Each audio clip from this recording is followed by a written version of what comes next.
Now, as suspected, there's been various shadow updates that developers haven't told us about. The first one that many people have pointed out is the fact that the Dark Necromancer and the Necromancer boss do not appear in the logbook anymore. So if I go to the end section here, well, okay, the Necromancer boss appears. I meant the Necromancer Summoner, I think. Or the Summoner boss, sorry. The Summoner boss doesn't appear. As you can see here, that's the Summoner 2. This is the Summoner. And as you can see here, it goes straight into Super Toxic. Yeah, the Summoner boss isn't here. And if you go back all the way to the D section, and you go to, say, the Circuit 2, okay, then it goes to Conjurer, then you go to Demons, you can see that there is no Dark Necromancer anymore. However, this does not mean that you can't get the logbooks for these anymore. You can still get them, it's just that they don't appear on the index. You can still spawn them in. As you can see here, I spawn in the Dark Necromancer, and I can spawn in the Necromancer boss. Wait, not the Necromancer boss, the Summoner. Where is the Summoner? Yes, the Summoner boss here. Right, yeah, as you can see, Summoner boss and the Dark Necromancer. In fact, I can also spawn in the Necromancer itself, but it's literally the same model as the Dark Necromancer, except it's got bands around its arm or whatever. So no, they're not removed. It's just that from the index, it looks like they've been removed. Now, you may know this because I didn't cover it in the last video because the developers really added it in like v1.53.3, I think. But they have re-added some of the legacy game modes. So they've re-added Fallen, Golden, and Molten legacy game modes. This now means that you can spawn in the 24 Carat, you can spawn in the Charge, the Chain Boss, the Gold Guard, the Gold Titan, the Golden. I believe you can also spawn in the Shadow. Yes. Where's the Shadow? Where's the Shadow? I believe you could spawn in the Shadow previously because you could get the logbook for it. I don't know. I don't remember. You can also spawn in the Sharks. Basically, any enemies that used to appear in the legacy game modes, you can now spawn them in, and you don't need the logbooks for these anymore, apart from maybe the Dark Necromancer and the Summoner. What was it? The Summoner boss? Maybe. I think you still need them. I don't know. Now, you may know, yes, they removed the Hidden Wave enemies. So there is no reason why the developers removed it. They just announced it on the Discord that they have removed it. I don't know why they removed it, but they have. Additionally, they removed all the enemies that used to appear here. So, for example, the A, B, and Cs, they used to appear here that you can spawn in. Now they don't. However, yes, I can confirm, for some reason, the developer 1, 2, and 3s do not spawn, or you cannot spawn them in from the creator, nor can you spawn them in from the admin panel for some reason. Now, perhaps there's a little bit of controversy because those developers are no longer working on the game, and the creator, Below Natural, it's based on Below Natural, is still working on the game. But, you know what? I'm not getting involved. And also, when I talked about the chain boss, I said that the back things, they didn't fall off anymore. No, actually, it used to be its front things that fell off, and it still does. But as you can see, it has a face. It has a slasher across its face. That's cool, I guess. Now, in a last video, I said that the root humanoid pass for the Grenadier wasn't fixed. However, since that video, the developers have fixed it. Now, however, they haven't fixed the Z-frame fighting for the skin. As you can see here, there's the blue and the skin of the Grenadier. You can still actually see it's still Z-frame fighting, but they have fixed the humanoid root part being visible. Furthermore, at the same time, I believe they have fixed the heartbroken executioner so that it throws its axe properly. Yeah, as you can see there, it now throws its axe properly, and its scissors, the Edward Scissorhands that it is. I wonder how it looks. It's an axe. Wait, hold on. It's an axe instead of a scissors. It's actually an axe that it throws. It's not a scissors. It's lying to us. How dare you? I don't know if this is like a bug or anything, but it's very clearly it transforms into some scissors, a pair of scissors, into an axe. So yeah, I don't know why. Probably something to do with the executioner's code. I don't know. Right, next, apparently they fixed the pirate warden so that it now has a torso at max level. Let's see. Yes, it now has a max level torso. Very cool. Additionally, apparently there used to be a thing where it used to have a different actual hat. So originally when it was fixed for a brief period of time, it looked like this. There was no shirt. However, in the game, it clearly has a shirt now. So I don't know why they've decided to add a shirt to the warden, but fair enough. Also, the top of the hat is black as seen here, but I assume that's a glitch because the model scene here, when it was fixed, actually had a white hat. Now, I reported on Z-frame fighting for the Rocketeer, Toy Rocketeer, previously at max level. They have now apparently fixed it. So yeah, you can see no Z-frame fighting. Very cool, very cool. Right, next, apparently, they fixed the engineer. So, Mentin doesn't have the engineer, plushie engineer, so only I can confirm this. Have they fixed it? Have they really? Right, the only way I can know is if I do this.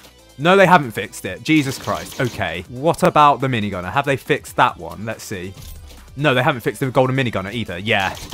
Well, fair enough. They didn't even fix the plushie engineer's max level gloves. Yeah. Okay. Looks like they did some bug fixes. For example, for the Frost Legion, Mercenary Base, and the Warden, but not to the engineer nor the minigunner. Then again, I'll be honest, does anyone actually use the plushie skins apart from like me and like other people who bought the plushie skins? I don't know. Right, next, the accelerator, the Legion accelerator. They have now fixed the placement of the beam so that it's now on its head rather than its nose. Very cool. still haven't fixed the plushie skins for some reason, but okay, fair enough. As for the Crook boss, it now has the new damage requirements. I now know the damage requirements for the new Crook boss for the Game Master skin to spawn in a piggy bank. It's 230 damage at level 0. At level 1, it's 750. At level 2, it's 850. At level 3, it's 1,500. And level 4, it's 3,000. Next, in bigger news, the login rewards, they used to not appear automatically when you could claim it. They now do appear automatically after this update. Very cool. So you're less likely to lose your streak. Next, the Heartbreak Brawler and the Heart Smasher quests, they used to require hardcore mode with the Sledger placed down for the last objective, but due to the backlash, they've now reverted back to, or not back to, they've reverted to Fallen. That's cool, I guess. I mean, I bought it with Robux, so I can't really say much. Next, they fixed the Love Launchers quest. Apparently, you couldn't actually fire the missiles correctly. It didn't actually count correctly.